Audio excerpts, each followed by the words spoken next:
Bismillahirrahmanirrahim. Assalamualaikum warahmatullahi wabarakatuh. Innal hamdalillah nahmaduhu wa nasta'inuhu wa nastaghfiruh wa na'udzu billahi min shururi anfusina wa min sayyiati a'malina. Man yahdihillahu fala mudilla lahu wa man yudlilhu fala hadiya lahu. Asyhadu an la ilaha illallah wahdahu la syarika lahu wa asyhadu anna Muhammadan 'abduhu wa rasuluhu la nabiyya ba'dahu. اللهم صل وسلم على نبينا محمد وعلى آل محمد كما صليت على إبراهيم وعلى آل إبراهيم إنك حميد مجيد وبارك على محمد وعلى آل محمد كما باركت على إبراهيم وعلى آل إبراهيم إنك حميد مجيد اللهم لا سهل إلا ما جعلته سهلا وتجعل الحزن إذا شئت سهلا رب اشرح لي صدري ويسر لي أمري واحلل عقدة من لساني يفقهوا قولي أما بعد. Ikhwani wa akhwati fillah azani Allah wa iyyakum. Pertama-tama kita bersyukur kepada Allah Subhanahu wa taala dengan mengatakan alhamdulillahi rabbil alamin, karena di pagi ini kita diberikan nikmat yang sangat agung, yaitu nikmat sehat dan nikmat masa. Dengan nikmat yang diberikan oleh Allah Subhanahu wa taala kepada kita, kita dapat mempergunakannya dalam hal kebaikan, yaitu menuntut ilmu, mempelajari ilmu agama, mempelajari tentang hadis-hadis yang berkaitan dengan kejadian baginda Nabi sallallahu alaihi wasallam, sama ada kejadian tersebut menjelaskan tentang sifat, akhlak ataupun bentuk tubuh baginda Nabi sallallahu alaihi wasallam dan sebagainya. Nah, insyaallah taala pada kesempatan kali ini kita akan sambung pelajaran kita, yaitu bacaan kitab Syama'ilun Nabi, yaitu hadis yang ke-323. Ini dalam terjemahan hadis yang ke-323. Namun dalam kitab aslinya, dalam kitab originalnya, yaitu kitab Syama'il Muhammadiyah yang disyarah oleh Syekh Abdul Razak, yaitu hadis yang ke-337. Muka surat 370.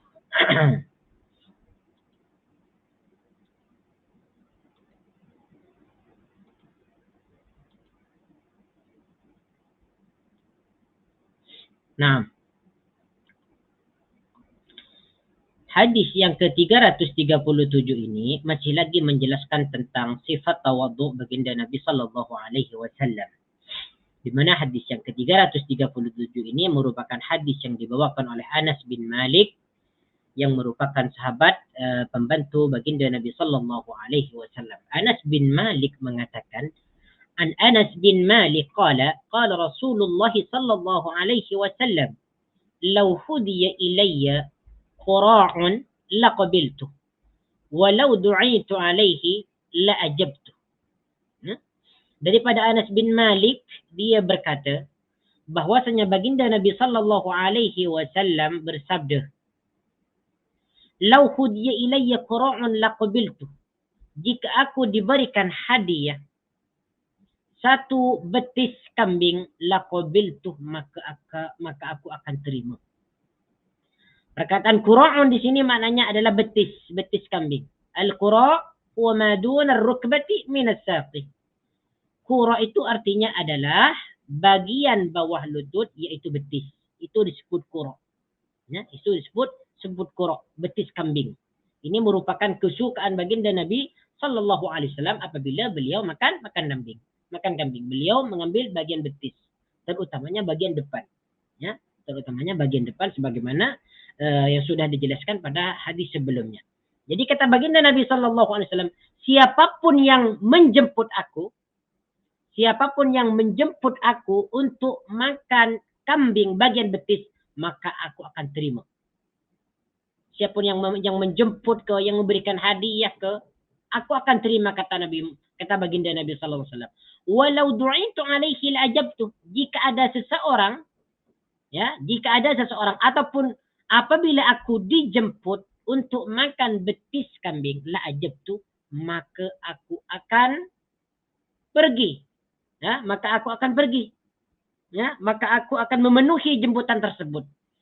Ini menunjukkan ketawaduan baginda Nabi sallallahu alaihi wasallam. Tidak memilih sesiapapun yang memberikan hadiah, beliau akan terima.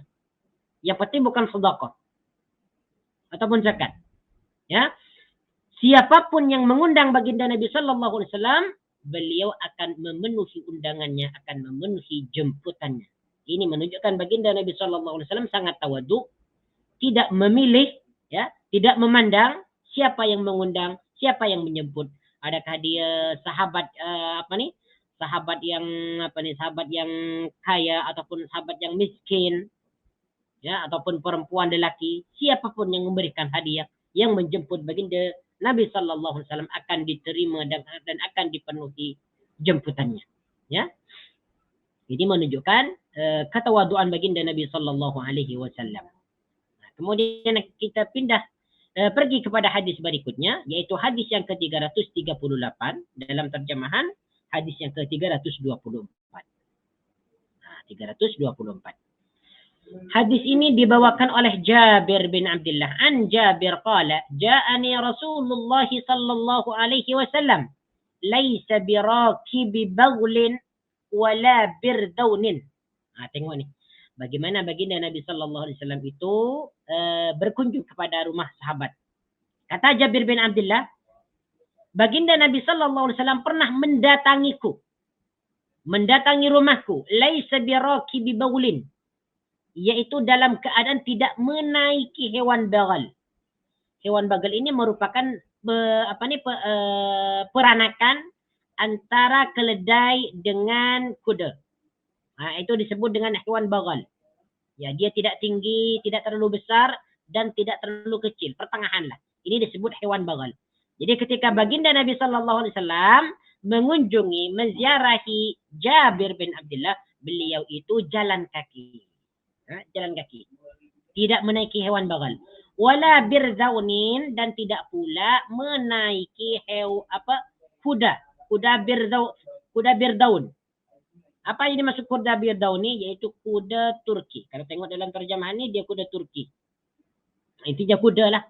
Maksudnya baginda Nabi sallallahu alaihi wasallam ketika mengunjungi Jabir, yaitu berjalan kaki. Ini menunjukkan sifat tawaduk baginda Nabi sallallahu alaihi wasallam. Ya, tidak menaiki hewan bagal, tidak menaiki kuda, berjalan kaki. Ini menunjukkan ketawaduan baginda Nabi sallallahu alaihi wasallam. Kalau kita pada saat ini kalau nak main-main ataupun mengunjungi seseorang, pasti kita menggunakan kendaraan. Entah itu motor, kereta. Kalau kita nak berjalan kaki, mungkin tak sanggup lah, ataupun tak larat, ataupun penat dan sebagainya. Tetapi baginda Nabi sallallahu alaihi wasallam menunjukkan ketawaduannya ketika beliau mengunjungi rumah sahabatnya, beliau berjalan kaki. Beliau berjalan kaki. Masya Allah. Tabarakallah. Baik, ini perlu diketahui ketika baginda Nabi sallallahu alaihi wasallam mengunjungi Jabir ni, karena beliau karena Jabir ini dalam keadaan sakit. Karena Jabir dalam keadaan sakit. Jadi beliau itu ketika menziarahi sahabatnya yang sakit ni, dia berjalan kaki, tidak menaiki kendaraan. Hadis yang ke-339 ini merupakan hadis yang diriwayatkan oleh Abdullah bin Salam. Dibawakan oleh seorang sahabat yang bernama Abdullah bin Salam. Bukan Abdullah bin Salam, ya. Yusuf bin Abdullah bin Salam, sorry. Yusuf bin Abdullah bin Salam.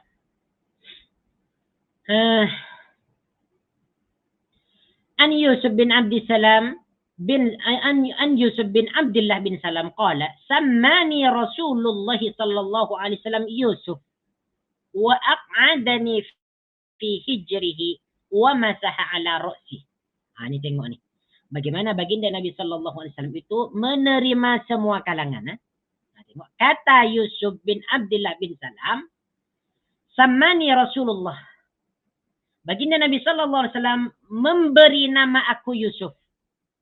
Ya, ketika dia lahir, Yusuf ni ketika Yusuf ini lahir, baginda Nabi sallallahu alaihi wasallam terus memberikannya nama dengan nama Yusuf.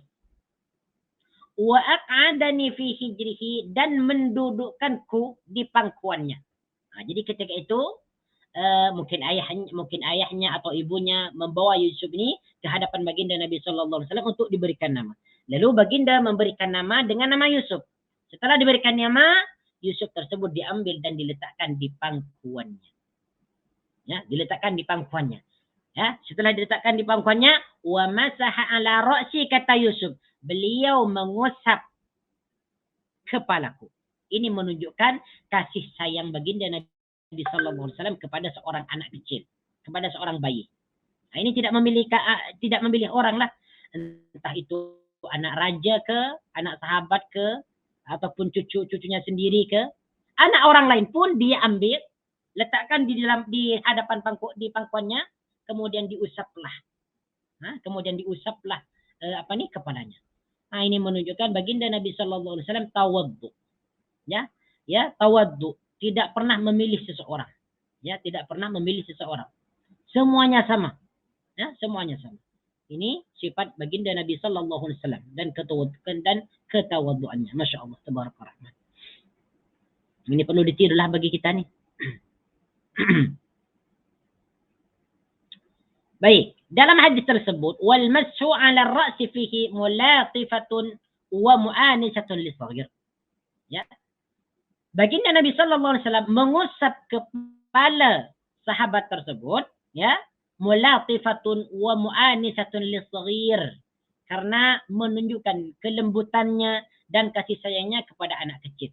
Dan ini termasuk daripada tawaddu baginda Nabi sallallahu alaihi wasallam. Baik, kita pindah kepada hadis berikutnya, yaitu hadis yang ke-340. Hadis 340 ini dibawakan oleh Anas bin Malik, pembantu baginda Nabi sallallahu alaihi wasallam. Di mana Anas bin Malik ini berkhidmat kepada baginda selama 10 tahun.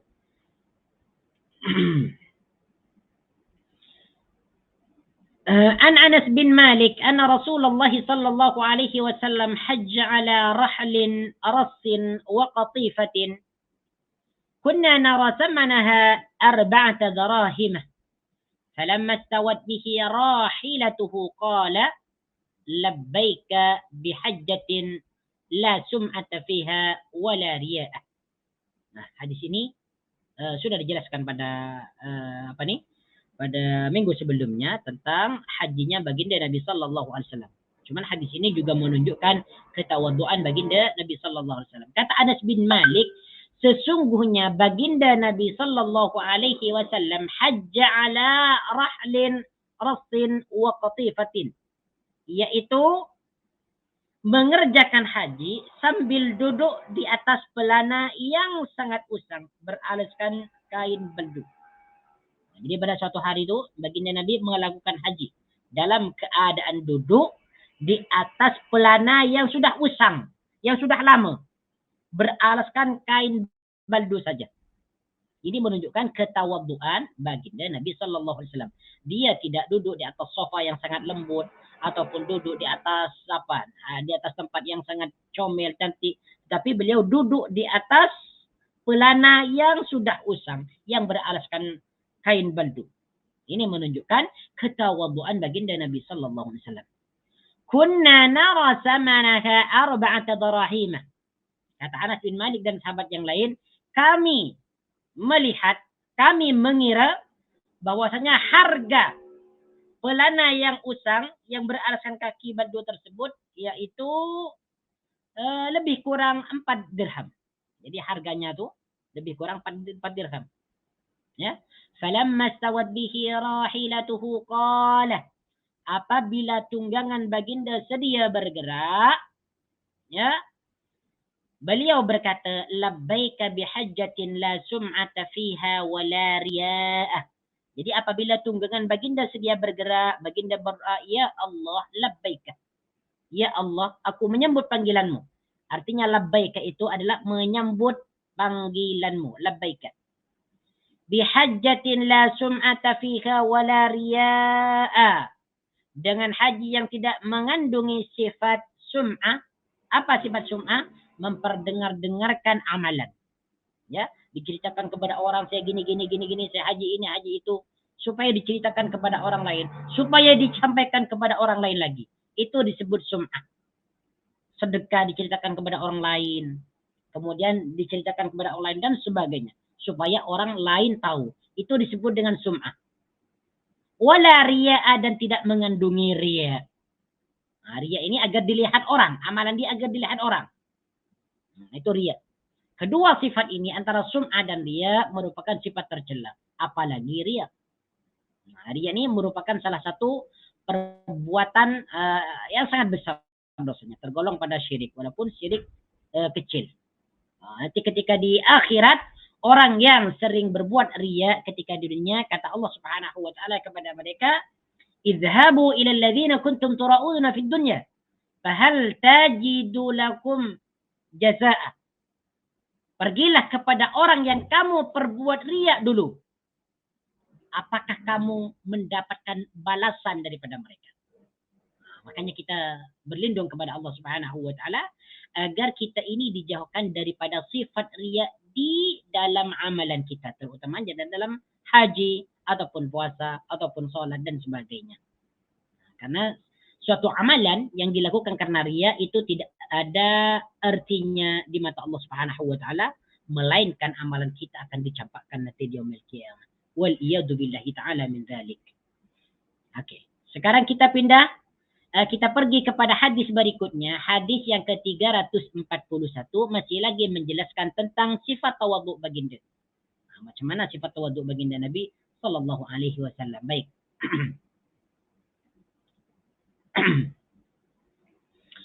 Hadis yang ke-341 ini dalam terjemahan dia yaitu hadis yang ke-327 muka surat 389.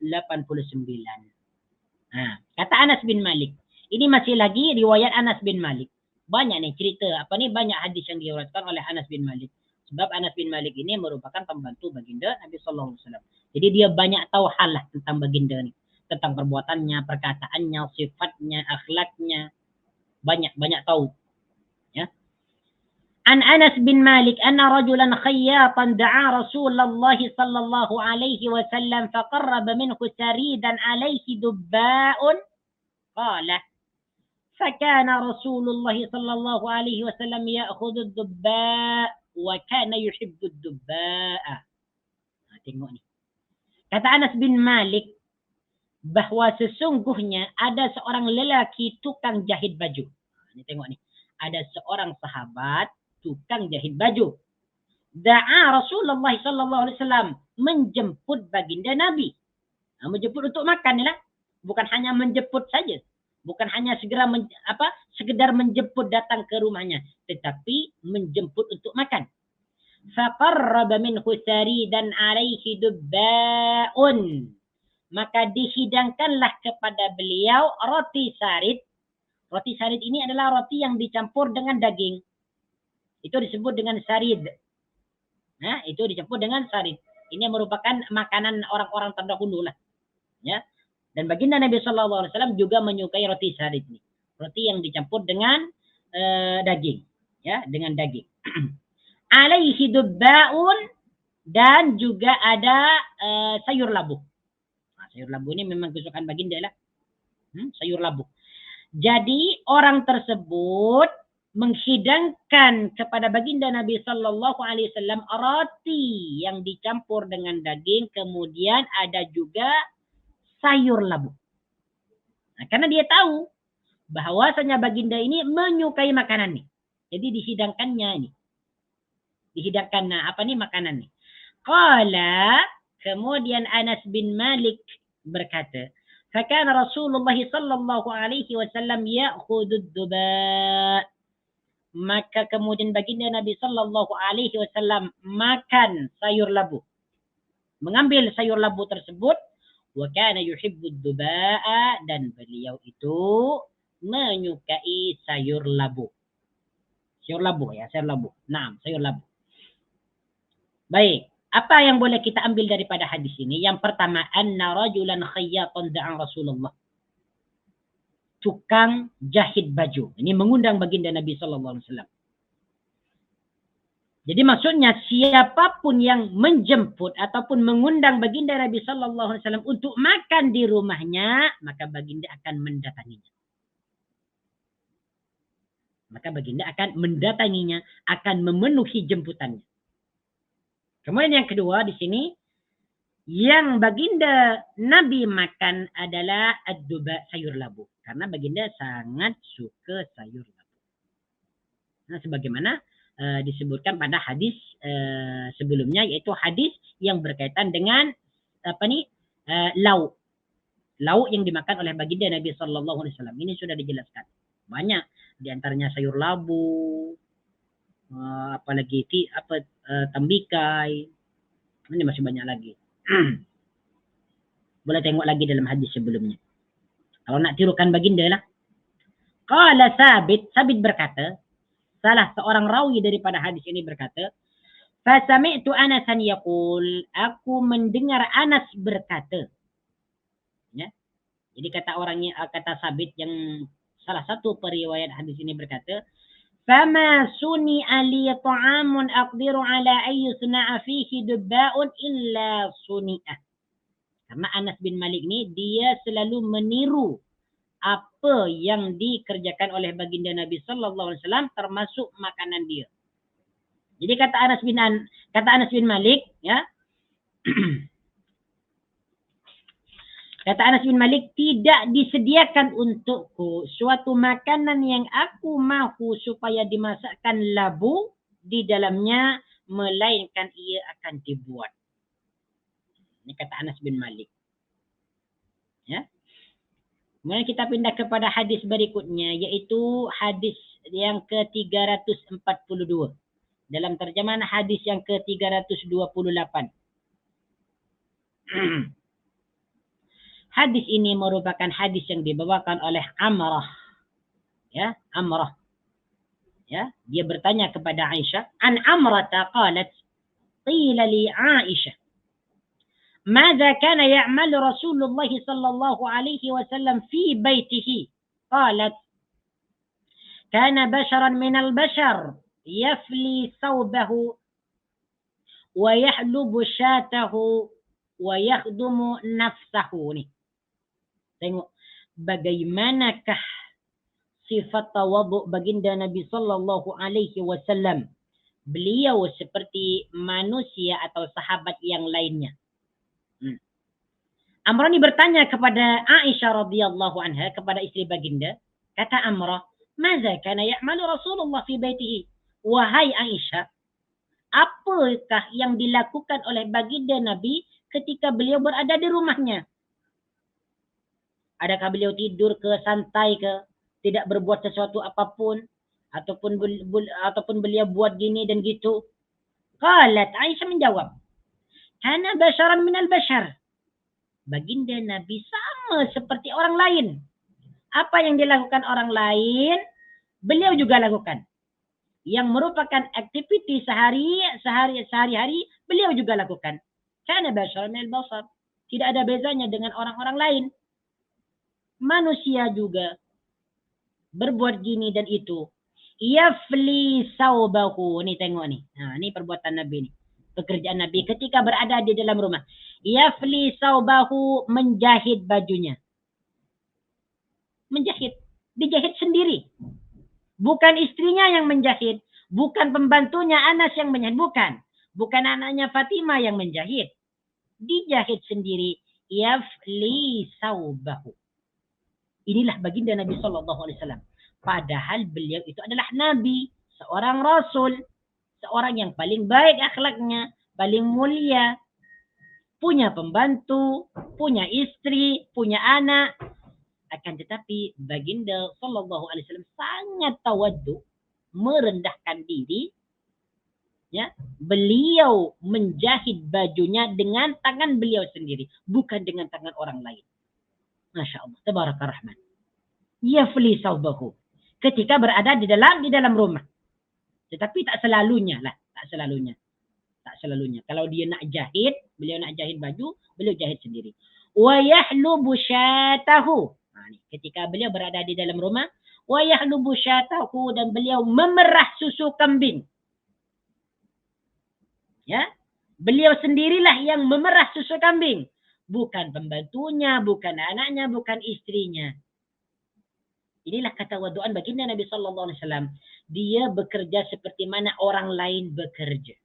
Bukan duduk diam, bukan tidur, bukan berbaring di atas tilam yang sangat lembut. Bukan. Bukan hanya berdakwah mengajak orang lain untuk mentauhidkan Allah Subhanahu Wa Taala. Bukan. Ketika beliau ada waktu kosong, ada masa kekosongan, beliau menjahit baju, beliau memerah susu kambing sendiri.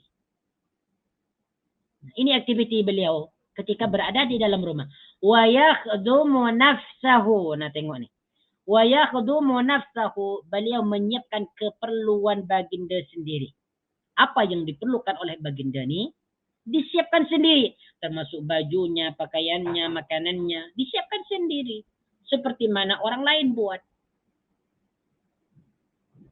Inilah seorang nabi yang sangat agung, mengerjakan sendiri, tidak butuh kepada pertolongan orang lain, kecuali beliau memang butuh, ya, kecuali memang memerlukan, tidak memerlukan pertolongan orang lain kecuali beliau memang memerlukan.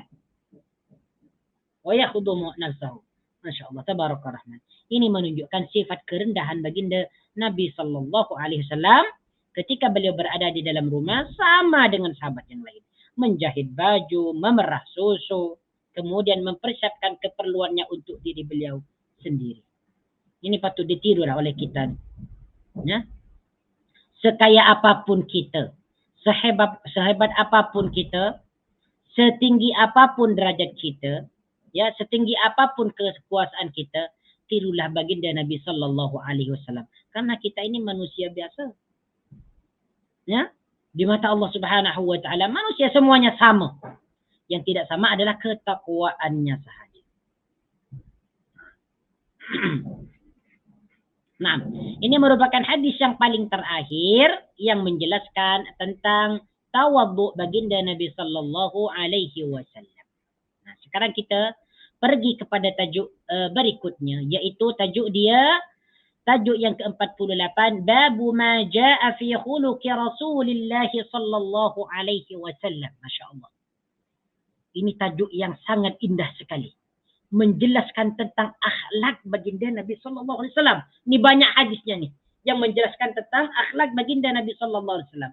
Kita memang seronok kalau mendengar cerita-cerita yang berkaitan dengan akhlak baginda, dengan perangai beliau, dengan perbuatan beliau, memang seronok. Ya. Yang dimaksud akhlak di sini berkaitan dengan cara bicara baginda Nabi Sallallahu Alaihi Wasallam, cara berbuat, kemudian seperti sifat sabar, kemudian sifat malu, kemudian cara berinteraksi dengan orang lain, kemudian bentuk keadaan baginda Nabi Sallallahu Alaihi Wasallam ketika bertemu dengan orang mukmin, dengan orang kafir, bagaimana keadaan beliau, tubuh beliau itu bagaimana, bahasa tubuhnya. Ini akan dijelaskan dalam bab ini, ya, akan dijelaskan dalam bab ini. Karena akhlak ini merupakan kesempurnaan dalam agama Islam.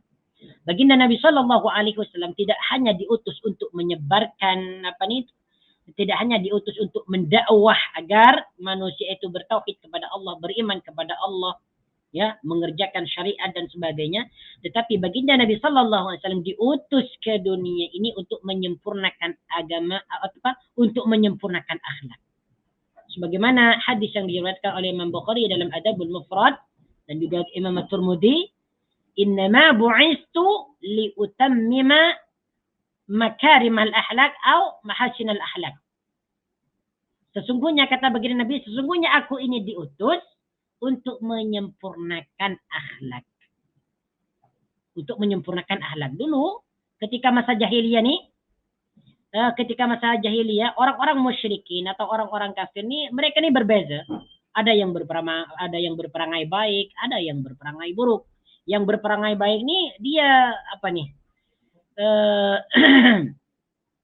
mereka adalah orang-orang yang masih mengerjakan ataupun ada sedikit ada masih tersisa daripada ajaran Nabi Ibrahim alaihi salam. Jadi mereka itu ketika berinteraksi dengan orang lain, akhlak mereka itu akhlak yang baik, akhlak yang jujur, akhlak yang mulia. Dan juga banyak di antara mereka ini ada akhlaknya buruk, jelek. Makanya diutus baginda Nabi Sallallahu Alaihi Wasallam untuk menyempurnakan akhlak itu, untuk menyempurnakan atau memperbaiki keadaan manusia yang tidak begitu elok. Di antara hadis-hadis yang menganjurkan berakhlak baik, yaitu adalah yang pertama hadis yang dibawakan oleh Bukhari Muslim, tetapi tidak ada dalam dalam Syama'il Muhammadiyah. Ini sebagai tambahan dalam syarah kitab Syama'il Muhammadiyah yang disyarah oleh Syekh Abdul Razak. Di antaranya hadis yang menganjurkan kita untuk berakhlak mulia. Rasulullah sallallahu alaihi wasallam bersabda, "Man kana yu'minu billahi wal yawmil akhir falyaqul khairan aw liyasmut." Hadis ini berkaitan dengan akhlak, ya, berkaitan dengan akhlak. Di mana kata baginda Nabi sallallahu alaihi wasallam, sesiapa yang beriman kepada Allah dan hari kiamat, hendaklah dia berkata baik. Aw liyasmut, ataupun kalau dia tidak mau berkata baik, lebih baik diam. Ya? Lebih baik diam. Ini hadis yang pertama yang menjelaskan anjuran berakhlak mulia.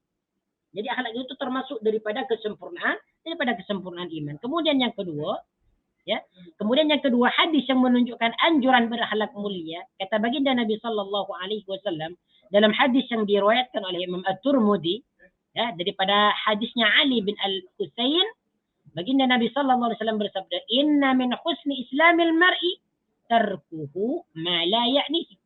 Sesungguhnya orang yang paling baik Islamnya adalah meninggalkan suatu perbuatan, suatu perkataan yang tidak bermanfaat, yang tidak diinginkan. Itu hadisnya yang kedua. Kemudian hadisnya yang ketiga adalah anjuran untuk berakhlak yang mulia, yaitu hadis yang diriwayatkan oleh Asy-Syaikhan Imam Bukhari Muslim. Beliau berkata, "La yu'minu ahadukum hatta yuhibbu li akhihi ma yuhibbu li nafsihi." Tidak sempurna iman di antara salah satu kalian sehingga dia mencintai saudaranya seperti mana dia mencintai dirinya sendiri. Masya Allah, tabaraka rahman. Kemudian hadis yang ini merupakan hadis yang terakhir. Hadis yang ketiga tadi, la tawdab walakal jannah. Yang ketiga adalah la tawdab walakal jannah. Janganlah kamu marah, maka kamu akan mendapatkan surga. Karena baginda Nabi sallallahu alaihi wasallam mungkin mengetahui sahabat yang datang itu sering marah. Sehingga apabila baginda Nabi sallallahu alaihi wasallam diminta untuk memberikan wasiat kepadanya, baginda berkata, "La taudab, jangan kamu marah. Walakal jannah, dan kamu akan mendapatkan surga." Inilah merupakan hadis-hadis yang menganjurkan akhlak mulia. Bahkan nanti yang disebutkan dalam hadis orang yang akan masuk surga itu adalah orang yang paling baik akhlaknya. Ya? Baik. Kita mulakan hadis yang berkaitan dengan akhlak baginda Nabi sallallahu alaihi wasallam yang pertama. Di mana hadis yang pertama ini merupakan hadis yang ke-343 yang menjelaskan tentang akhlak baginda Nabi. Macam mana akhlak baginda Nabi itu? Hadis ini dibawakan oleh Kharijah bin Zaid bin Sabit. Kharijah ini merupakan anak Zaid bin Sabit. Qala Kharijah bin Zaid bin Sabit berkata, "Dakhala nafarun ala Zaid bin Sabit." Ada sekumpulan orang yang masuk ke rumahnya Zaid bin Sabit. Faqalu, maka mereka bertanya lahu kepada Zaid bin Sabit. Jadi kata anaknya bahwa suatu hari ada sekumpulan atau rombongan mendatangi Zaid bin Sabit. Maka mereka bertanya nih. Ini untuk bertanya tentang hadis. Mereka bertanya kepada Zaid bin Sabit, "Hadisna ahadits Rasulullah sallallahu alaihi wasallam."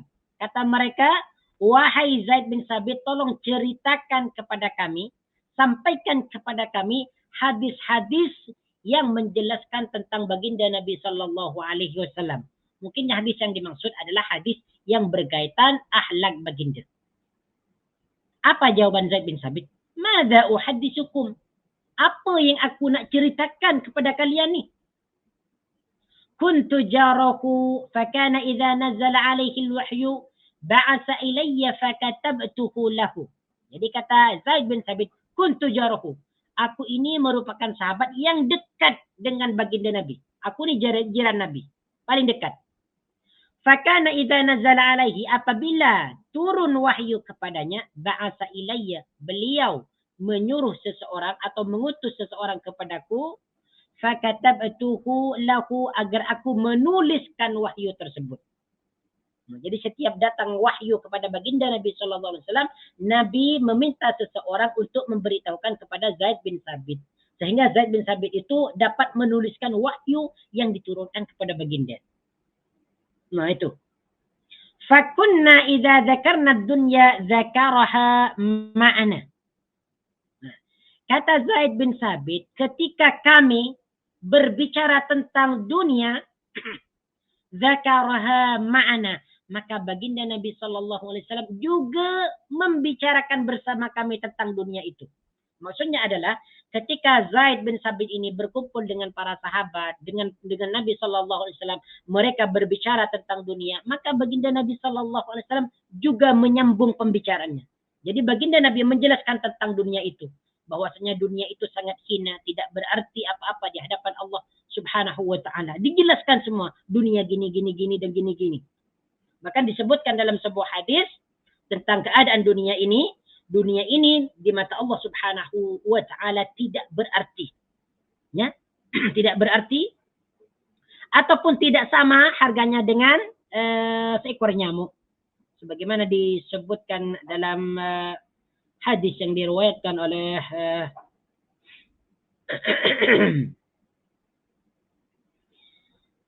oleh Turmudi.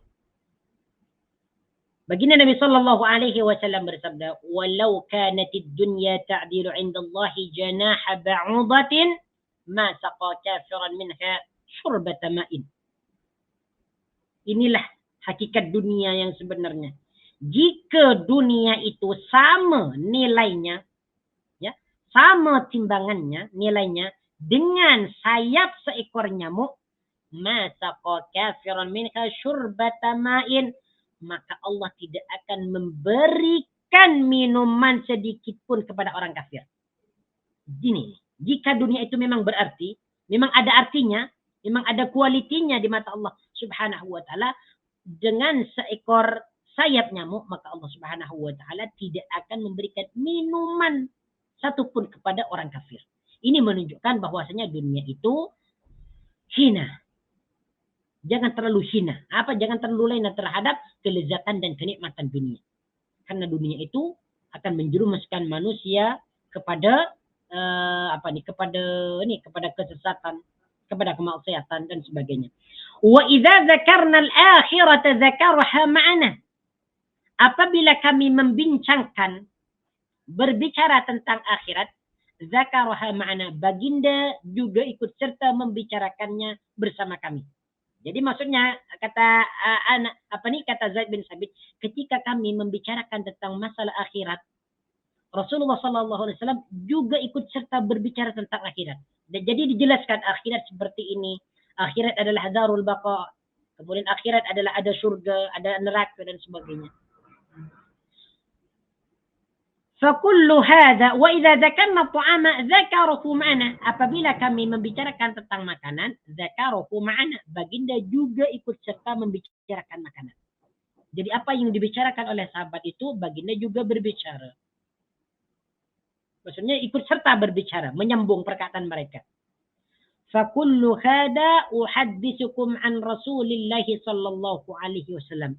Semua ini aku ceritakan kepada kamu datang daripada baginda Nabi Sallallahu Alaihi Wasallam. Jadi apa yang aku ceritakan ini semua tentang baginda Nabi Sallallahu Alaihi Wasallam. Kata Zaid bin Sabit. Coba kita tengok nih status dia. Taraf hadis ini adalah taraf daripada hadis ini adalah dhaif. Fi isnadihi Walid bin Abil Walid. Dalam hadis ini, dalam isnadnya ada Walid bin Abil Walid. Wahyu layyinul hadis. Wa Sulaiman bin Kharijah majhula. Ini dia. Ada Sulaiman bin Kharijah majhul. Dia tidak diketahui. Siapa Sulaiman bin Kharijah? Jadi, taraf daripada hadis ini adalah dhaif. Hadis yang pertama ni dhaif ya. Yang menjelaskan tentang akhlak baginda ni. Ini dhaif. Tetapi kalau kita tengok dari segi makna, boleh dikatakan sahih. Ya. Sebab baginda Nabi Sallallahu Alaihi Wasallam memanglah menjelaskan tentang dunia seperti apa, kemudian akhir seperti apa. Jadi setiap ada turunnya wahyu, yang menulis adalah Zaid bin Sabit. Zaid bin Sabit ini merupakan sahabat yang menuliskan wahyu yang diturunkan oleh Allah Subhanahu wa taala kepada baginda Nabi sallallahu alaihi wasallam. Baik, kita pergi kepada hadis berikutnya, yaitu hadis yang ke-344 dalam terjemahan dia, hadis yang ke-330. 330. Hadis ini dibawakan oleh Amr bin Al-As. An Amrin bin Al-As qala كان رسول الله صلى الله عليه وسلم يقبل بوجهه وحديثه على أشر القوم يتلأفهم بذلك فكان يقبل بوجهه وحديثه علي حتى ظننت أني خير القوم فقلت يا رسول الله أنا خير أم أبو بكر قال أبو بكر قال أبو بكر فقلت يا رسول الله أنا خير أم عمر فقال عمر فقلت يا رسول الله أنا خير أم عثمان قال عثمان فلما سألت رسول الله صلى الله عليه وسلم فصدقني فلوددت أني لم أكن سألته. Tengok ni bagaimana akhlak baginda Nabi sallallahu alaihi wasallam ketika berhadapan dengan kaum yang paling jahat, yang paling buruk. Tengok ni. Kata Amr bin Al-As bahwasanya baginda Nabi sallallahu alaihi wasallam yuqbilu biwajhihi wa hadithihi ala asyarril qaumi yatala'afuhum bidzalika. Ya. Rasulullah menghadapkan wajah dan ucapan baginda ketika berbicara kepada orang yang paling rendah darjatnya pada suatu kaum. Jadi maksudnya ketika baginda berhadapan dengan suatu kaum yang jahat ataupun yang buruk, beliau tetap menghadapkan wajahnya, tetap menghadapkan ucapannya kepada mereka. Beliau itu tidak memalingkan daripada mereka walaupun kaum ini adalah jahat.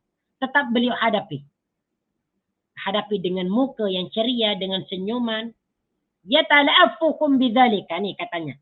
Yatala'afuhum bidzalika, bagi menghibur dan membesarkan hati mereka. Nih tengok akhlak baginda Nabi sallallahu alaihi wasallam ketika berinteraksi dengan kaum atau orang-orang yang jahat. Bukan beliau marah, ataupun lari, ataupun memalingkan wajahnya, ataupun berkata-kata yang buruk, ataupun yang jahat kepada mereka. Tidak. Tetapi beliau menghadapi mereka itu dengan lembut. Dengan penuh kelembutan. Wajahnya dihadapkan kepada mereka. Ucapannya ditunjukkan kepada mereka. Inilah mengapa baginda Nabi sallallahu alaihi wasallam diutus. Liutammima makarimal akhlak. Jadi orang-orang yang jahat itu ketika melihat, ketika mengetahui, ketika melihat bagaimana baiknya akhlak baginda Nabi sallallahu alaihi wasallam, dia akan tertarik. Akan tertarik. Itulah dakwah, salah satu dakwah baginda Nabi sallallahu alaihi wasallam untuk menarik kaum agar dia masuk Islam. Beliau hadapi dengan sabar, dengan senyuman, dengan wajah yang ceria. Keburukan dibalas dengan kebaikan. Kalau kita keburukan dibalas dengan keburukan. Salah satu sebagian bagi yang tidak sabar. Fakana yuqbilu biwajhihi wa hadithihi alayya. Tengok ni. Kata Amr bin Al-As, fakana yuqbilu biwajhihi wa hadithihi alayya. Baginda Nabi sallallahu alaihi wasallam menghadapkan wajahnya dan ucapannya kepadaku. Hatta dhanantu anni khairul qaum. Sehingga aku menyangka bahwasanya aku ini adalah orang-orang yang paling baik. Jadi kata Amr bin Al-As ni, baginda Nabi sallallahu alaihi wasallam ketika bertemu dengan aku, beliau menghadapkan wajahnya, ucapannya kepadaku. Sehingga aku merasa bahwasanya aku ini adalah orang yang paling baik. Ini macam aku orang paling baik ni. Sebab baginda Nabi selalu memperhatikan aku, ucapannya ditunjukkan kepada aku. Macam kita kan, kita tengoklah kalau kita bertemu dengan raja ataupun orang besar ataupun penguasa, apabila dia melihat kita dengan senyuman, dengan penuh dengan ya dengan senyuman, dengan penuh dengan penuh kelembutan, selalu memandang kita. Kita seakan-akan ni adalah orang paling disayang. Sama yang terjadi pada Amr bin Al-As ini ketika beliau itu baginda Nabi sallallahu alaihi wasallam melihatnya. Fakultu, kemudian aku bertanya kepada Rasul. Sebab baginda memperhatikanku dengan begitu, aku bertanya kepada Rasulullah. Apa pertanyaan Umar bin Al-As? Ana khairun am Abu Bakar? Wahai baginda, mana yang lebih baik antara aku dengan Abu Bakar? Apa jawaban baginda? Abu Bakrin. Abu Bakar lah, kata baginda. Fakultu, kemudian aku tanya lagi. Ya Rasulullah, wahai baginda Nabi, wahai Rasulullah, ana khairun am Umar? Manakah yang lebih baik? Aku atau Umar? Kata baginda. Faqala, maka baginda berkata, Umar. Umar lah yang lebih baik. Fakultu, ya Rasulullah, aku bertanya lagi. Wahai baginda Nabi, ana khairun am Utsman? Mana yang lebih baik? Aku ke ataupun Utsman? Apa jawaban baginda Nabi? Utsman. Dia bukan dijawab kamu, bukan. Tetapi orang lain yang lebih baik. Abu Bakar, Umar, Utsman. Padahal Umar bin Al-As ini dia mau jawaban dirinya. Bahwasanya yang lebih baik itu adalah dirinya. Ini jawaban yang dimahukan oleh Umar bin Al-As. Tetapi jawaban beliau malah orang lain. Akhirnya dia berkata, "Falamma sa'altu Rasulullah sallallahu alaihi wasallam fasadaqani." Setiap aku bertanya kepada baginda, beliau menjawabnya dengan jujur. Siapa yang paling baik? Tentu Abu Bakar lah. Selepas Abu Bakar tentu Umar. Selepas Umar tentu Utsman. Bukan Amr bin Al-As. Fala wadidtu anni lam akun sa'altuhu. Aku merasa menyesal aku telah bertanya. Fala wadidtu. Fala wadidtu, sehingga aku merasa menyesal bertanya mengenai hal itu kepada baginda. Menyesal lah. Karena jawabannya tidak sesuai dengan jawaban yang diharapkan. Umar ingin jawaban itu adalah dirinya sendiri yang dikatakan oleh yang dikatakan seorang yang paling baik. Tetapi yang dikatakan oleh baginda adalah orang lain. Jadi macam kecewa lah. Macam kecewa. Merasa menyesal karena bertanya itu. Baik. Taraf daripada hadis ini adalah yaitu fi isnadihi Yunus bin Bukair wa huwa saduqun yukhti. Berarti hadisnya hadis ini taraf hasan ya, taraf hasan. Tarafnya adalah hasan. Masya Allah, tabarakallah rahman. Baik, kita pindah kepada hadis berikutnya, yaitu 331 dalam terjemahan. Dalam buku originalnya hadis yang ke-345. Hadis ini merupakan hadis yang dibawakan oleh Anas bin Malik. Dan hadis ini juga diriwayatkan oleh Imam Bukhari dan Muslim. Dan juga Imam At-Tirmidzi sendiri dalam sunannya, dalam sunan At-Tirmidzi. Kata Anas, an Anas bin Malik qala khadamtu Rasulullah sallallahu alaihi wasallam 10 sinin. Kita teruskan terjemahkannya tanpa membacanya dulu. Dan agak panjang. Kata Anas bin Malik, khadamtu Rasulullah sallallahu alaihi wasallam 10 sinin. Aku berkhidmat. Aku menjadi pembantu baginda Nabi sallallahu alaihi wasallam selama 10 tahun. 10 sinin. Jadi Anas ini berkhidmat kepada baginda Nabi sallallahu alaihi wasallam selama 10 tahun. Lama juga. 10 tahun ini lama juga. Jadi banyak ilmu yang didapat daripada baginda Nabi sallallahu alaihi wasallam.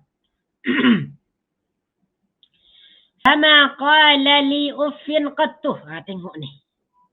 Macam mana Anas bin Malik menceritakan akhlak baginda Nabi sallallahu alaihi wasallam selama dia itu berkumpul bersama dengan baginda Nabi sallallahu alaihi wasallam. Kata Anas bin Malik, "Fama qala li uffin qattu." beliau itu tidak pernah mengatakan kepadaku perkataan uf. Apa perkataan uf artinya? Atau Allah, Allah, ataupun hush. Itu adalah perkataan uf. Ini tidak boleh, apalagi kepada orang tua. Ini boleh dikatakan orang yang durhaka, yang mengatakan uf kepada orang tua. Allah Subhanahu wa taala berfirman dalam Al-Qur'an, "Wa la taqul lakuma uffiu." Dan janganlah kamu berkata kepada mereka berdua perkataan uf. Ini tidak boleh. Nah, jadi sesungguhnya orang yang mengatakan itu sebenarnya kurang baik, bahkan tidak baik.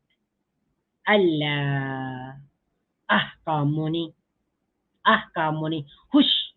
Nah, itu tidak boleh sebenarnya. Kalau kita nak ikutkan akhlak baginda Nabi Sallallahu Alaihi Wasallam ini kurang elok. Makanya perkataan-perkataan seperti ini dijauhkan, dihindarkan, tidak boleh.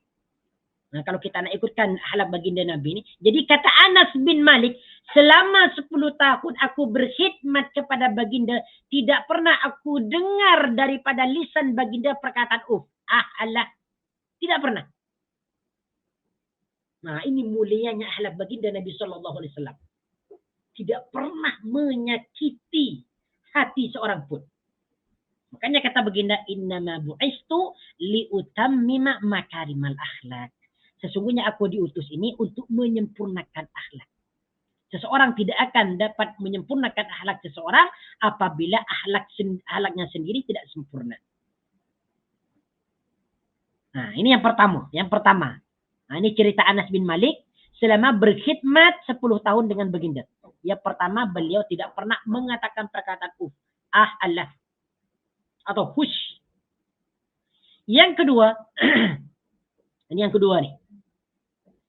Wa ma qala li syai'in sana'tuhu lima sana'tahu. Yang kedua, beliau tidak mempersoalkan sesuatu yang aku kerjakan. Lima sana'tahu.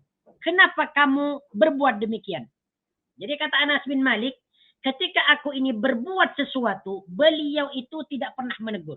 Tidak pernah mempersoalkan. Jadi beliau itu tidak pernah bertanya, wahai Anas bin Malik, kenapa kamu buat begini, dan begitu?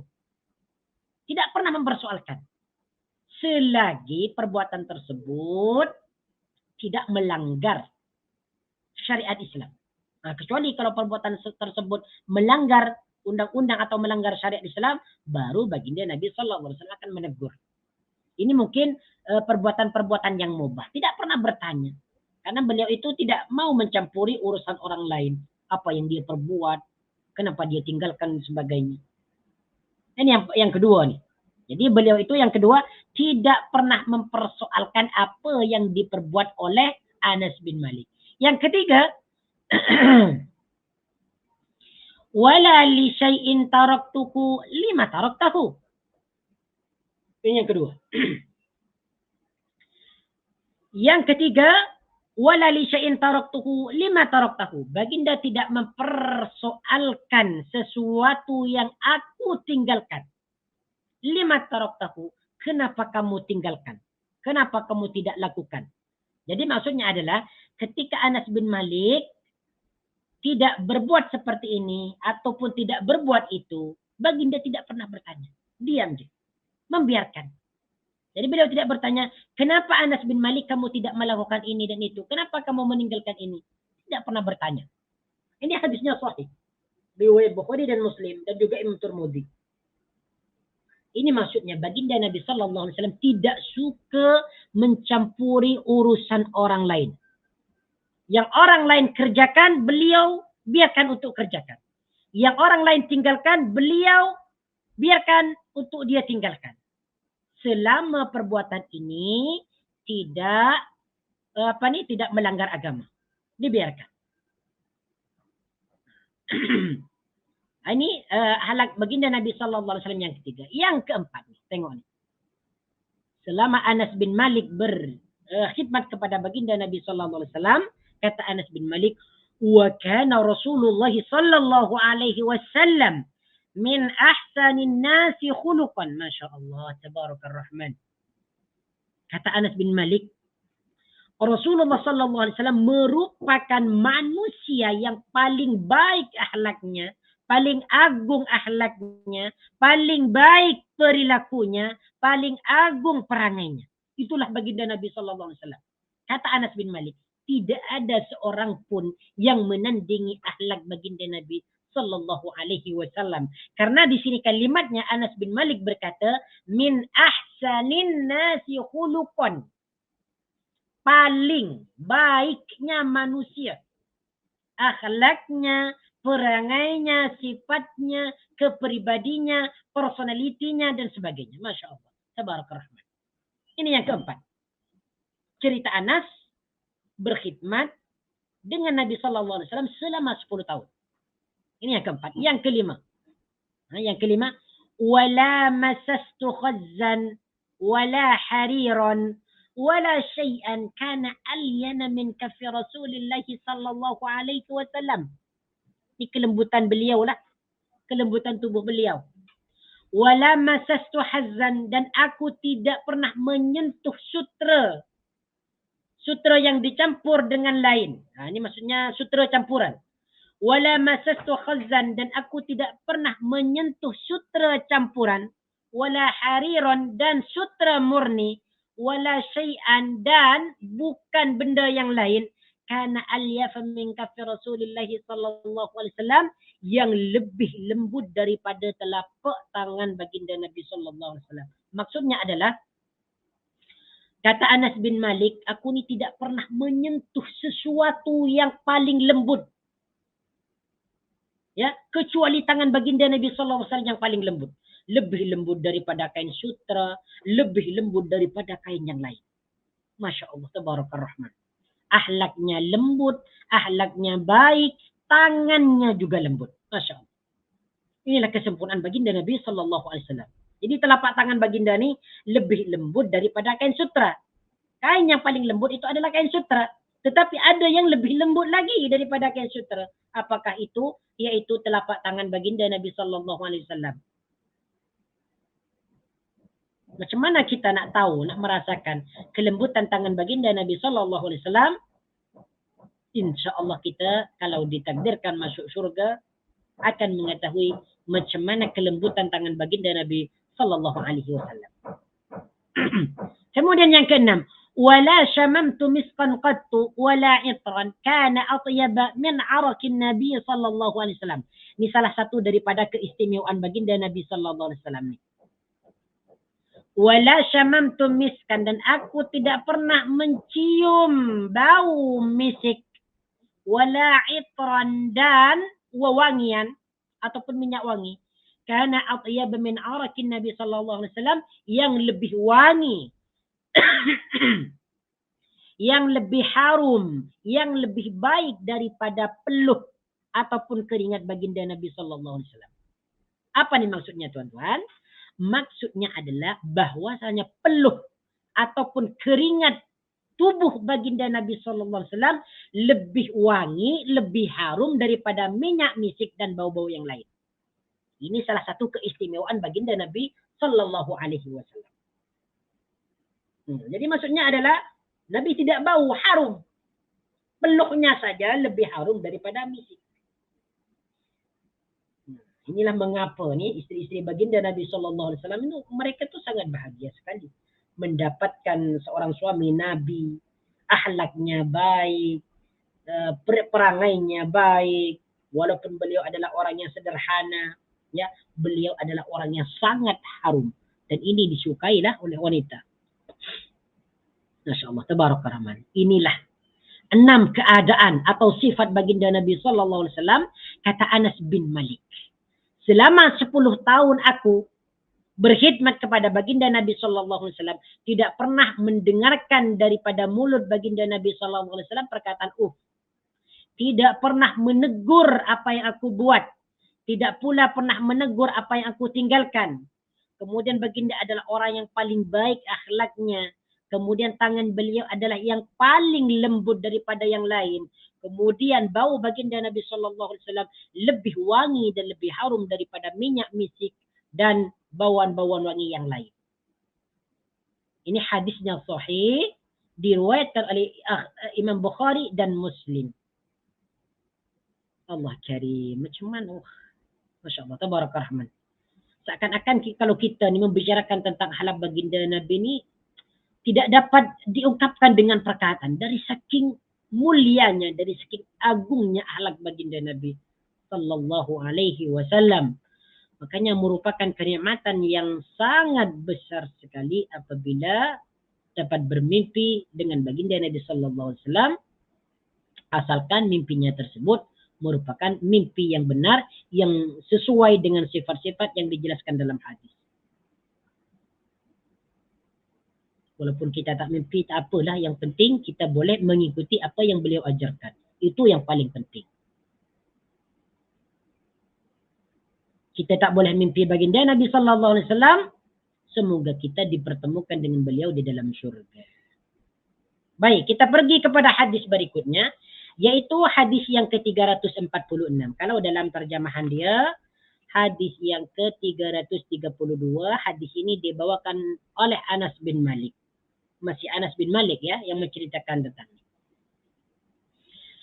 An Anas bin Malik anna Rasulullah sallallahu alaihi wasallam annahu kana 'indahu rajulun bihi atharu sufratin. Qala wa kana Rasulullah sallallahu alaihi wasallam la yakadu yuwajihu ahadan bi syai'in yakrahuhu. Falamma qama qala lil qaumi لو قلتم له يدع هذه السفرة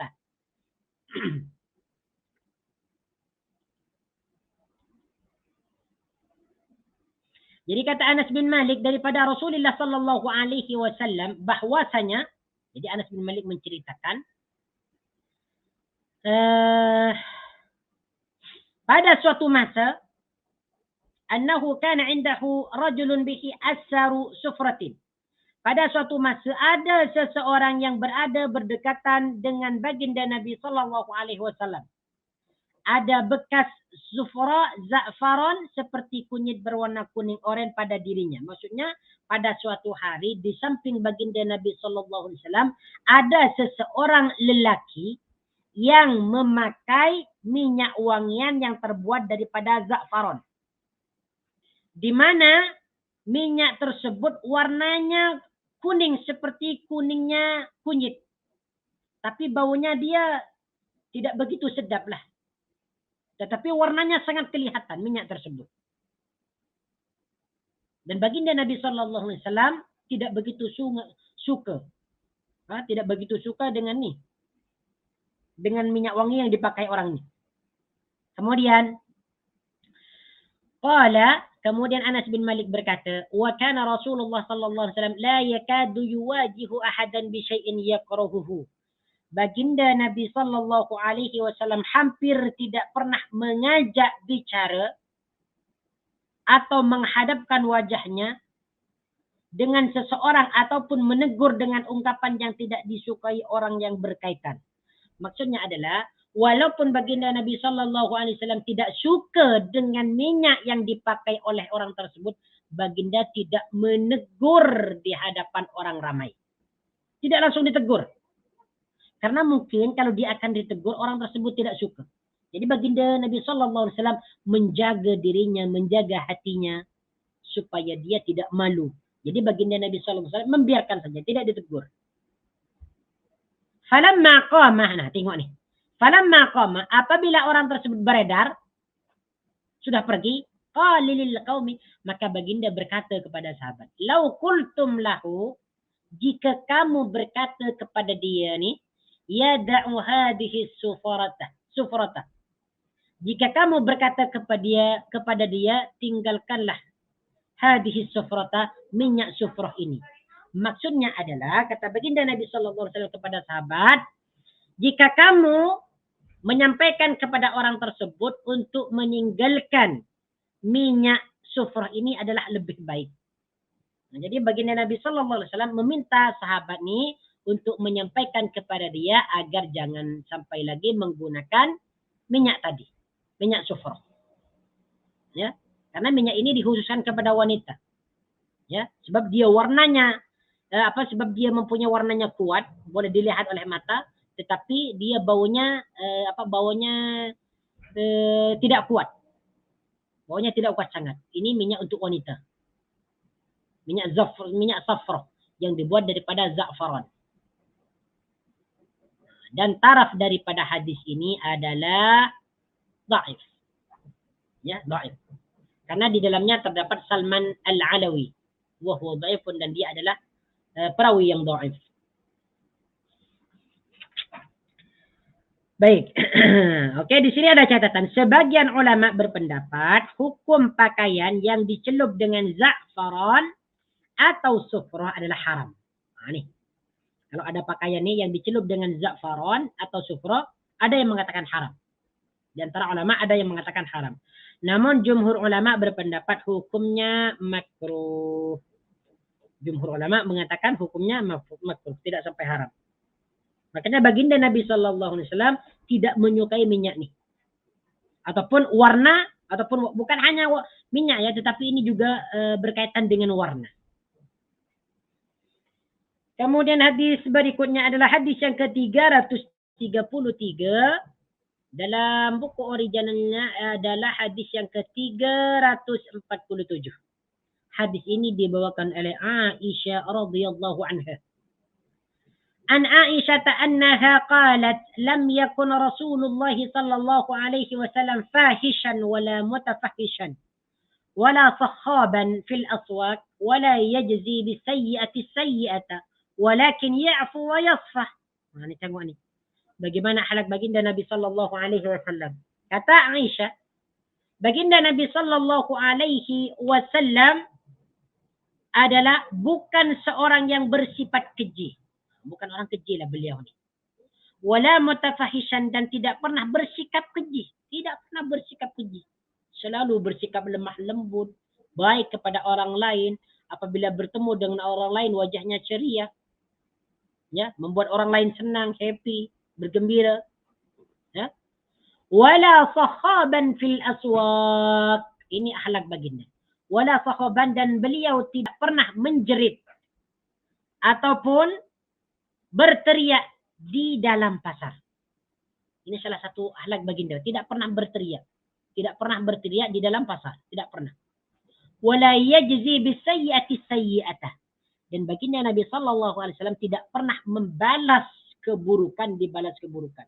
Justru keburukan dibalas kebaikan. Itulah akhlak baginda Nabi SAW. Walakin ya'fu wa yasfah. Apabila beliau itu ada seseorang yang berbuat buruk kepada beliau, beliau memaafkan. Ya. Walakin ya'fu wa yasfahu, tetapi suka memaafkan dan mengampuni. Jadi setiap orang yang berbuat jahat, berbuat buruk kepada baginda Nabi sallallahu alaihi wasallam, perbuatannya dimaafkan dan diampuni. Inilah akhlak baginda Nabi sallallahu alaihi wasallam. Adapun taraf daripada hadis ini adalah sahih.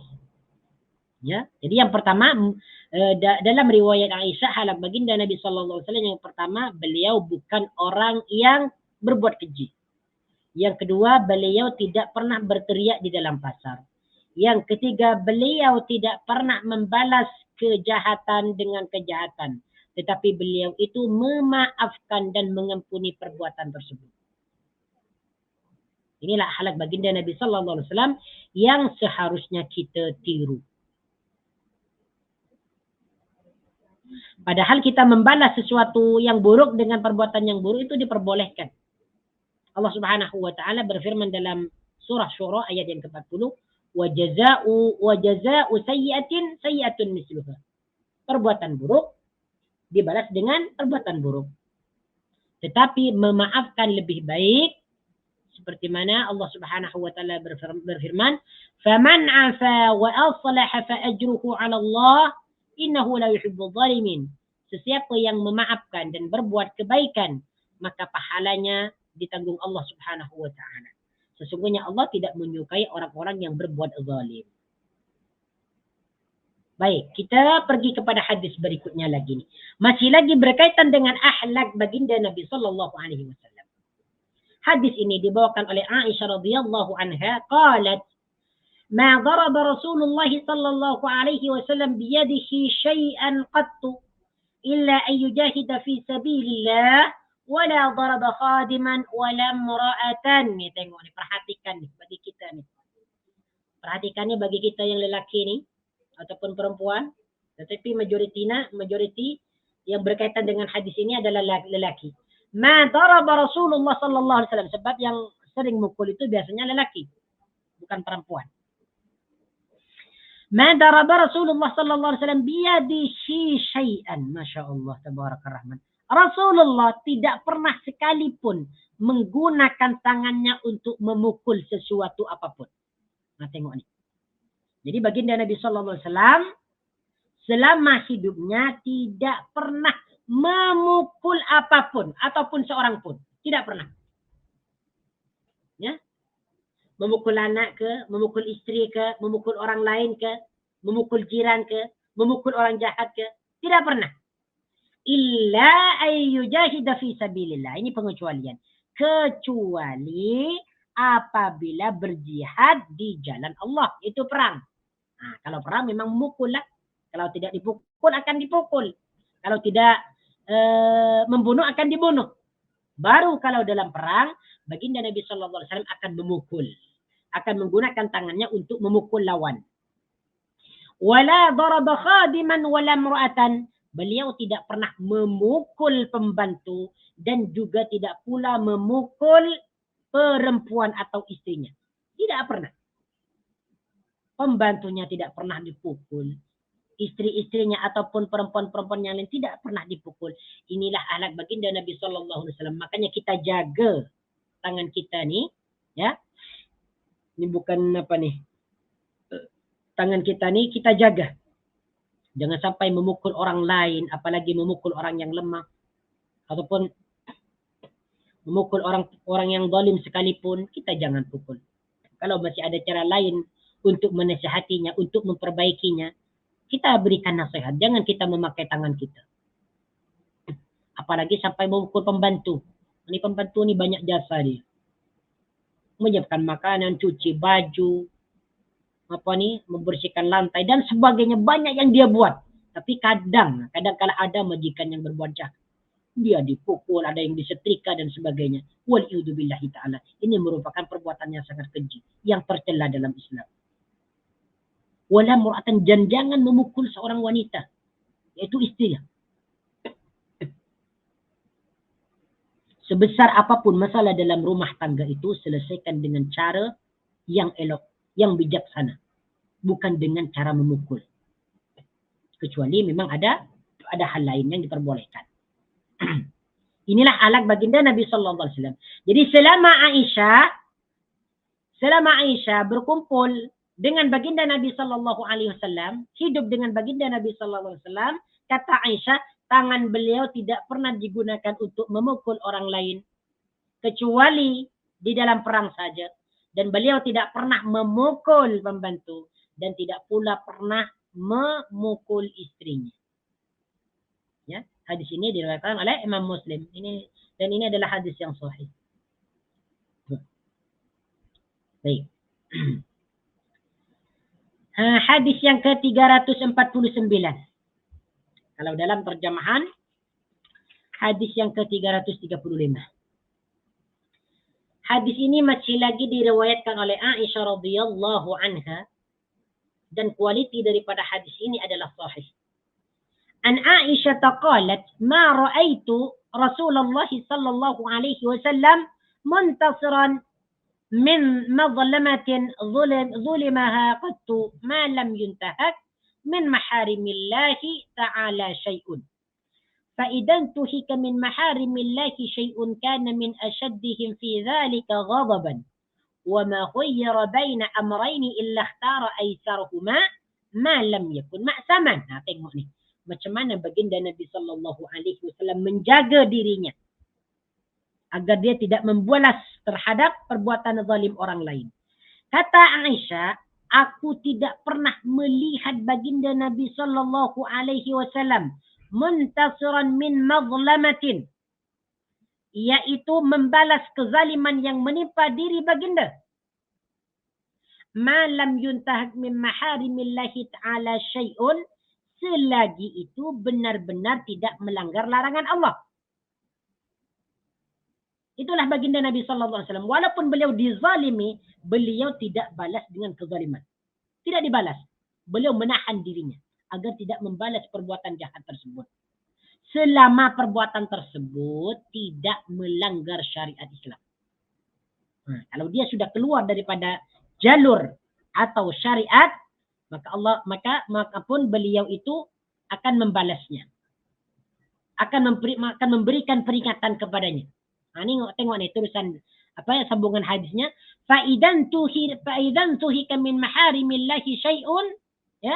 Namun jika larangan Allah dilanggar, ya, kana min asyaddihim fi dzalika ghadaban, adalah baginda orang yang paling dahsyat, yang paling besar menunjukkan kemarahannya.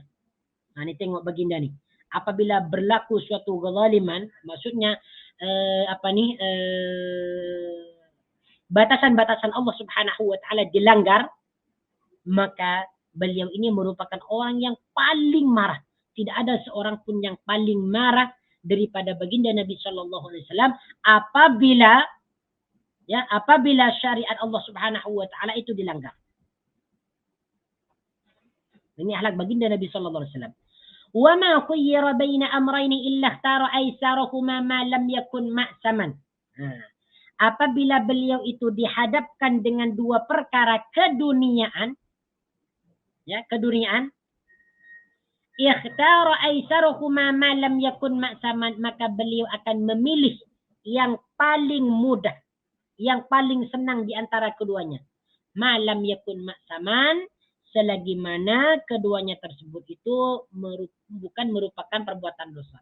Jadi apabila beliau itu diberikan dua pilihan tentang keduniaan, maka beliau itu akan memilih yang lebih senang, yang lebih mudah untuk dikerjakan. Yang penting pilihan tersebut tidak melanggar tidak melanggar agama, tidak berdosa. Ini salah satu daripada akhlak baginda Nabi sallallahu alaihi wasallam. Baik, kemudian kita pindah atau pergi kepada hadis seterusnya, yaitu hadis yang ke-350. Dalam terjemahan dia hadis yang ke-336. Hadis ini dibawakan oleh Aisyah radhiyallahu anha. Qalat ista'zana rajulun ala Rasulillah sallallahu alaihi wasallam wa ana indahu. Faqala بئس ابن العشيرة أو أخو العشيرة ثم أذن له فألان له القول فلما خرج قلت يا رسول الله قلت ما قلت ثم ألنت له القول فقال يا عائشة إن من شر الناس من تركه الناس أو ودعه الناس اتقاء فحشه. Jadi kata Aisyah, suatu hari ada seorang lelaki meminta izin untuk berjumpa dengan baginda Nabi sallallahu alaihi wasallam. Wa ana indahu, dan ketika itu aku berada di dekat baginda Nabi. Mungkin berada di sampingnya, di belakangnya ke. Faqala, maka baginda Nabi sallallahu alaihi wasallam melihat orang tersebut terus berkata, bi'sabnul ashirati au akhul ashirah. Ini berkata kepada Aisyah lah. Ya. Perkataan ini ditunjukkan kepada Aisyah. Tapi perkataan ini berbisik. Kata baginda Nabi, celaka bagi orang daripada kaum Asyirah ini. Kemudian baginda Nabi memberi izin masuk kepada orang itu dan berbual dengan lemah lembut. Jadi kata baginda Nabi sallallahu alaihi wasallam, ketika datang seorang tersebut, beliau terus berkata atau berbisik kepada Aisyah, ini celaka nih. Golongan-golongan yang datang nih dia celaka. Summa adina lahu, kemudian orang tersebut diberikan izin untuk masuk kepada baginda Nabi sallallahu alaihi wasallam. Fa'alana lahul qaulah. Tengok nih, bagaimana akhlak baginda Nabi sallallahu alaihi wasallam ketika bertemu dengan orang ini. Ketika dipertemukan dengan orang yang yang disebut celaka oleh baginda Nabi. Fa'alana lahul qaulah. Ya? Fa'alana lahul qaulah. Baginda memberi izin masuk kepada orang itu dan berbual dengan lemah lembut. Ya. Mungkin orang tersebut kurang baik, tetapi baginda Nabi tetap berkata lemah lembut. Falamma kharaja qultu, tatkala orang tersebut keluar, qultu, aku berkata kepada baginda Nabi ini, ya Rasulullah, wahai Rasulullah, qulta ma qulta. Kau tadi, wahai baginda Nabi, engkau berkata demikian kepada orang itu sebelum dia masuk. Engkau berkata orang itu adalah celaka Nabi. Summa alanta lahul qawla, tetapi engkau masih berkata lemah lembut kepada dia. Ini macam mana? Wahai baginda, tadi kau kata orang ini celaka. Tapi kenapa engkau tadi ni berkata lemah lembut dengan dia? Seharusnya kalau engkau kata dia orang celaka, kau tak perlu berkata lemah lembut dengan dia. Biasa-biasa saja. Kata Aisyah. Maka apa jawaban baginda Nabi? Ya Aisyah, wahai Aisyah. Inna min syarrin nasi man tarakahun nas. Sesungguhnya orang yang paling buruk, yang paling jahat, ataupun sejahat-jahat manusia adalah mereka yang dijauhi oleh orang lain. Au wada'ahun nasu tiqa'a fuhshihi. Ya, karena risau akan kejahatannya. Ini jawaban baginda Nabi sallallahu alaihi wasallam.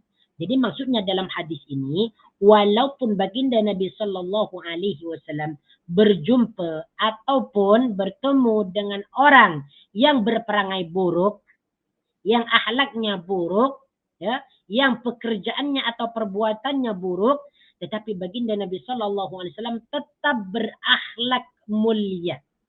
Melembutkan ucapannya, beliau hadapkan wajahnya dengan wajah yang ceria. Itulah akhlak baginda Nabi sallallahu alaihi wasallam ketika berjumpa dengan orang jahat, dengan orang yang kurang baik. Naam jamaah, hada wallahu taala alam. Insyaallah taala kita akan sambung pada minggu hadapan insyaallah taala. Masih lagi dalam dalam tajuk halak baginda Nabi sallallahu alaihi wasallam. Berikutnya hadis yang ke-337 dalam terjemahan, sedangkan dalam buku originalnya iaitu hadis yang ke-351 insyaallah taala. Ini agak panjang hadisnya nanti ya. Apa-apa kalau ada kesalahan dan kesilapan itu datangnya daripada saya sendiri. Kalau ada kebenaran itu datangnya daripada Allah Subhanahu wa taala. Aqulu qawli hadha astaghfirullahal azim li wa lakum. Subhanakallahumma wa bihamdika asyhadu an la ilaha illa anta astaghfiruka wa atubu ilaik. Wa sallallahu ala sayyidina محمد وعلى آله وصحبه وبارك وسلم تسليما كثيرا والحمد لله رب العالمين. Sentiasa kita berdoa kepada Allah Subhanahu wa taala agar kita dijauhkan daripada akhlak-akhlak yang mungkar, akhlak-akhlak yang buruk. Semoga sentiasa kita mencontohi akhlak baginda Nabi sallallahu alaihi wasallam, sehingga apabila kita dapat mencontohi akhlak dan perbuatan baginda Nabi sallallahu alaihi wasallam, kita akan dimasukkan ke dalam syurganya, yaitu syurga yang paling tinggi, yaitu syurga Firdaus. Aqulu lakum jazakumullahu khairan wa barakallahu fikum. Assalamualaikum warahmatullahi wabarakatuh.